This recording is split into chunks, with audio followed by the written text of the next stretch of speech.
Nah, kalau fasilitasnya nggak dilengkapi terus bagaimana? Kalau guru-gurunya ini yang belum diangkat, nggak dapat gaji, nggak dapat itu, ini aja gajinya juga di bawah UMR. Bagaimana? Itu yang jadi pertimbangan Mas Heru di komisi.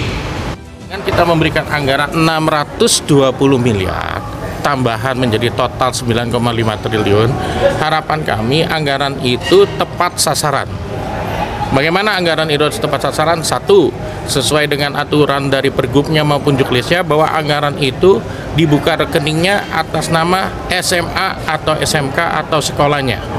Jadi tidak boleh dari dalam diskusi FGD ini kita pastikan atau kita tegaskan tidak boleh rekening selain nama sekolahnya.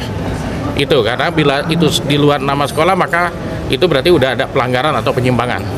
Kedua, bahwa kepala sekolah itu harus melibatkan komite sehingga dalam membuat suatu kebijakan akan ada keseimbangan controlling dari intern sekolahnya. Diharapkan maka keperluan-keperluan untuk pengembangan sekolahnya bisa tepat sasaran tadi. Itu intinya. Berarti ada pernah juga langsung ke kepala sekolah, Dok? Bukan langsung kepala sekolah. Informasi dari tadi dari diskusi bukan lari ke sekolah tapi ke Kacapdin. Kepala cabang dinasnya. Nah, itu secara juklis di dalam pasal 4 ayat 2 kalau tidak salah itu tidak boleh kepada Kacapdin. Harus ke sekolahnya. Nah, hanya Kacapdin hanya controlling, tapi di pelaksanaannya katanya tadi ada barang yang diberikan langsung berbentuk sesuatu tanpa sesuai kebutuhan, gitu kan? Tiap sekolah kan ada kebutuhan masing-masing. Dua, dalam kita rapat dengan PABBD kemarin juga, selain kita naikkan anggaran 620 miliar tadi, sebenarnya kita yang saya sampaikan bahwa kita mengarah bukan pada jumlah siswa lagi, tetapi kepada kelembagaan. Karena yang tadi saya sampaikan bahwa kadang-kadang ada sekolah yang siswanya sedikit tapi dia butuh operasional, apalagi yang SLB itu kan terbatas tetapi dia butuh operasional. Nah, sehingga nanti ada bukan berdasarkan jumlah, kalau 10 kan dapat dananya kecil 10 ping berapa, tapi kalau kelembagaan nanti itu bisa menutupi segala operasionalnya. Oke, jadi untuk pertemuan pada siang sore hari ini alhamdulillah bisa berjalan baik dan lancar. Kesimpulannya yang pertama jelas bahwa kuasa pengguna anggaran untuk pengelolaan BPOPP itu harus dikembalikan kepada kepala sekolah. Karena memang kepala sekolah yang tahu kebutuhannya. Karena di sana juga ada rekening sekolah. Yang kedua, bahwa BPOPP ini harus dilibatkan pengurus komite. Karena di dalam juknisnya itu disebutkan bahwa tim untuk BPOPP sekolah itu ada pengurus komite. Dua poin itu saya kira yang harus segera dilaksanakan oleh Dinas Pendidikan Provinsi Jawa Timur. Demikian. Pak, ada pertanyaan ini kan antara sumbangan dengan pungutan. Ini seperti apa? Karena jadi, memang di SMA itu. Betul. Jadi gini, terkait sumbangan sama bantuan kan ada 3 istilah ya. Bantuan, sumbangan, sama pungutan. Jadi kalau sumbangan sama bantuan ini yang pengelola adalah komite. Kalau bantuan itu adalah dalam bentuk uang barang jasa di mana statusnya adalah bukan orang tua siswa, itu bantuan. Kemudian kalau sumbangan itu adalah bisa dalam bentuk uang barang jasa tetapi yang melakukan adalah orang tua siswa aktif. Tapi sumbangan ini tidak bisa dikatakan kemudian wajib, tapi istilahnya adalah sukarela dan tidak mengikat. Kalau pungutan itu adalah yang melakukan adalah sekolah, bukan komite. Jadi bantuan sumbangan itu komite, kalau pungutan itu sekolah. Nah, bahasa yang selama ini terjadi adalah pungli, dugaan pungli. Itu nggak ada, karena di aturan itu adalah pungutan pendidikan. Demikian.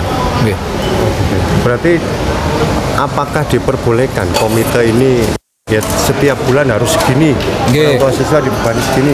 Jadi gini, kalau tadi yang saya sampaikan bahwa di peraturan pemerintah nomor 48 tahun 2008 itu kan bahwa tanggung jawab pendanaan pendidikan itu ada 3, pemerintah daerah, dan masyarakat. Nah, masyarakat itu kan orang tua siswa, sehingga tujuannya untuk pendanaan pendidikan melalui masyarakat atau orang tua itu adalah hanya untuk menutupi kekurangan pembiayaan yang sudah diberikan oleh BOS sama BPOPP. Kalau kurang, maka ya dari itu tadi, dana partisipasi masyarakat atau sumbangan sukarela orang tua. Gitu. Mas, kesimpulan dari FGD hari ini seperti apa Mas kalau menurut Mas? Apa yang menjadi komitmen bersama, kesepakatan bersama peserta FGD kali ini, kita sepakat untuk mengembalikan pengelolaan anggaran BPUPP kembali ke kepala sekolah sebagai kuasa pengguna anggaran. Yang selama ini sudah 2 tahun ini Kacabdin yang jadi kuasa pengguna anggarannya harus kembali ke kepala sekolah karena mereka yang lebih paham dan mengerti untuk memaksimalkan anggaran BPUPP tersebut. Mungkin itu yang utama. Di Kacabdin menyalahi undang-undang atau seperti apa ini? Sebenarnya dalam Pergub 69 2019 tidak diatur juga harus ke kepala sekolah terus Kacabdin. Sebenarnya malah di Pergub 33 sebelum 69 ada 33 itu sekolah, jelas sekali rekening sekolah.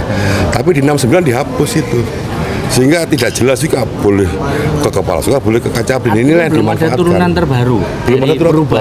Belum ada turunan terbaru dari 69 2019. Artinya ini yang menjadi titik celah Kacabdin, Dinas Pendidikan memberikan pengelolaan anggaran BPUPP ke Kacabdin. Akhirnya seperti Tadi itu. ada yang seperti menarik dikatakan ada pembuatan draft baru yang akan dibawa ke Komisi E. Kalau boleh tahu draft seputar apa yang nanti akan dibawa dari surat rekomendasi, surat pernyataan rekomendasi bersama kepada Komisi E dalam pembahasan PAPBD nanti itu sekiranya pengelolaan skema pengelolaan BPUPP harus kembali ke kepala sekolah. Pernyataan bersama rekomendasi. Belum ada target sendiri. Targetnya harus ke kepala sekolah. Harus ke kepala sekolah. Apa langkah upaya dari Maki sendiri? Ini kan kami mau dukungan ini soft action kami. Kami belum bicara hard action kami kan seperti itu. Kami berharap dengan seperti ini. Alhamdulillah jam 10 pagi tadi mendadak Kepala Dinas Pendidikan Jawa Timur dipanggil oleh Pak PJ Gubernur Jawa Timur. Ini ada suratnya resmi.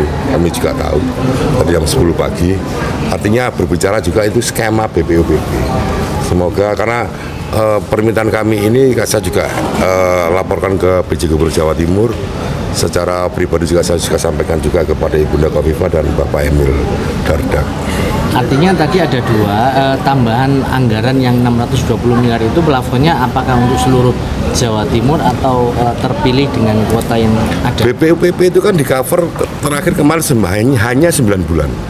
Nah tahun ini di cover selama 12 bulan sehingga ada lonjakan tambahan anggaran Dinas Pendidikan dari APBD 1 Jawa Timur sebesar 620 miliar dari awal 8,6 triliun sekarang menjadi 9,5 triliun mengcover kebutuhan BPUPP bukan hanya 9 bulan tapi sekarang sudah 12 bulan langsung 1 tahun di cover semuanya.